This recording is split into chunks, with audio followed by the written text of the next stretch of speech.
welcome to today's episode of the Aviation Daily. If you don't know yet, the Aviation Daily is a new YouTube series that I'm doing, which basically is every news related to aviation in one single video. Today there is a lot of stuff to talk about, so let's get into the video.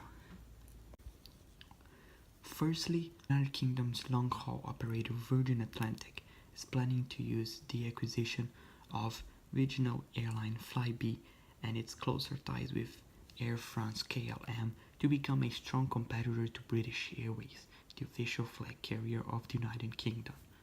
Currently, Virgin Atlantic only operates long-haul flights, but in the near future, this might change since the airline bought Flybe.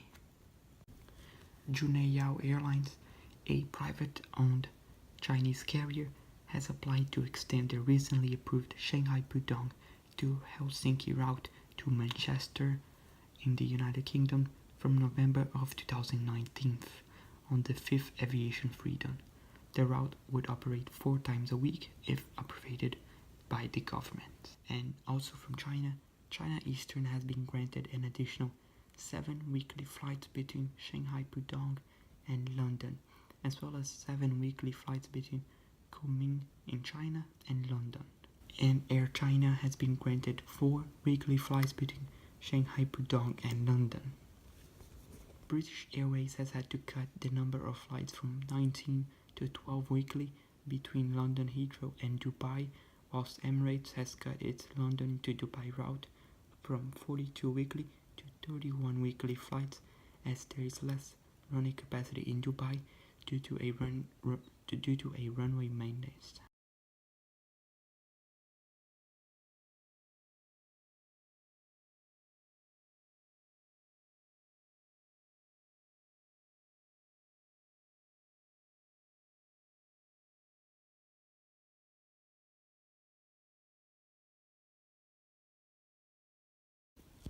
The pilots of American Airlines flight AA300 say they experienced an uncontrollable bank of 45 degrees before hitting a runway sign and a light pole on April 10th accident at New York JFK Airport. The National Transportation Safety Board, NTSB, is now investigating this accident.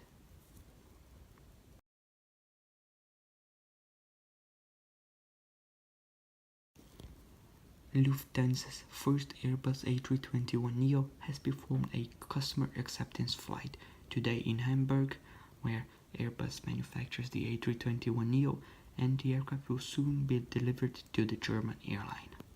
KLM flight KL621 from Amsterdam to Atlanta, US, on a Boeing 777-200ER returned to Amsterdam 2 hours after takeoff today. The reason remains unknown. Air Canada Rouge flight AC-1848 from Toronto to San Jose del Cabo reported fumes in the aircraft and returned to Toronto. There were no injuries reported on this flight. Air Dolomiti, the small Italian airline of the Lufthansa Group, is becoming a member of the IATA, the International Air Transport Association. The news was made official in a ceremony at Air Dolomiti HQ today with the presentation of a certificate. Jet 2 flight LS938 from Paphos to Manchester on a Boeing 757 has just diverted to Prague with a medical emergency on board. The United Airlines stock rose more than 4% today after the airline posted a very positive Q1 2019 results. The airline achieved a net profit of $290 million, mainly driven by strong revenue growth, lower fuel costs, and efficient cost management, mainly drove United Airlines' first quarter earnings. The airline's first quarter revenue increased 6.2% year-on-year to $9.59 billion, almost in line with analysts' expectations of $9.61 billion. Egypt Air has taken delivery of its second Boeing 787-9 aircraft. The aircraft has a registration SUGES. The aircraft flew from Everett to its new home in Egypt, Cairo today. Corsair, in recent schedule update, extended planned Paris early to Miami service to year-round operations, as the airline scheduled 3 weekly flights during winter for 2019 and 2020 season. From October 27th to March 28th, service will be operated by the Airbus A330-200 aircraft. A U-Tair Boeing 737 suffered a tailpipe fire today. On the video I'm about to show, you can see a large flame on the right wing of the aircraft. Located in the sea pocket in front of you.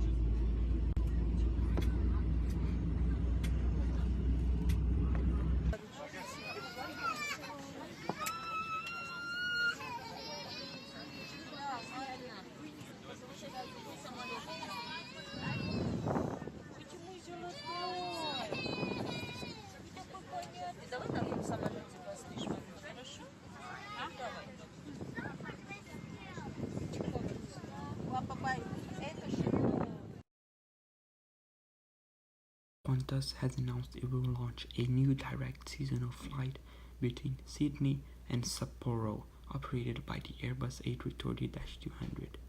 Sapporo is a city located in the north of Japan. Asiana Airlines Flight 221 from New York to Seoul, an Airbus A380, returned to JFK today after the pilot declared Mayday due to a sick passenger on board. Now for some updates on the Boeing 737 MAX. Boeing CEO Dennis Muilenburg released a video on Twitter talking about updates on the 737 MAX software update. Hello from Boeing Field, where our talented test pilots have now completed 120 737 MAX flights, totaling more than 203 hours of airtime with the updated Maneuvering Characteristics Augmentation System, or MCAS, software. We're making steady progress towards certification. Yesterday, we completed the official engineering flight test of the updated software with our technical and engineering leaders on board the airplane. That was the final test flight prior to the certification flight. In addition, earlier today, I had the opportunity to participate in another demonstration flight and saw firsthand this software in its final form operating as designed across a range of flight conditions. And around the world, more than 85% of our 50-plus MAX customers and operators have now experienced the new software through a series of simulator sessions. I am tremendously proud of the work of our team. This team of Boeing pilots, engineers, technical experts, and our partners who are comprehensively testing the software to make sure that it does the job, and they're taking the time to get it right. Safety is our responsibility. We own it, and the work of our team will make the 737 MAX one of the safest airplanes ever to fly. That's our commitment. And that is it for today. I hope you enjoyed this episode of the AVIATION Daily. If you did, please make sure to leave a like and subscribe to the channel, and I'll see you tomorrow. Goodbye.